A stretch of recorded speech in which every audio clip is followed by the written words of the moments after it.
Dis ons die Red Stars, tweede span is halftyd hier by die Relinghuis sportgronde waar die spelers meering teen die Green Lilies.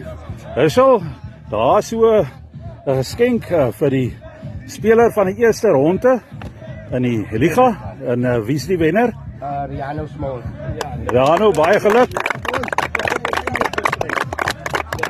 Riano, ek hoop jy geniet dit. En kan jy daar vir ons 'n woordjie sê?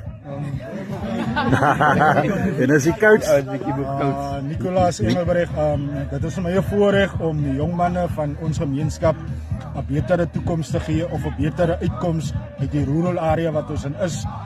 Dit is vir my 'n blydskap om vir hulle op die regte pad te bring met rugby, om op 'n Saterdagmiddag uur en 'n half of so wat weg te is van die moeilike goed.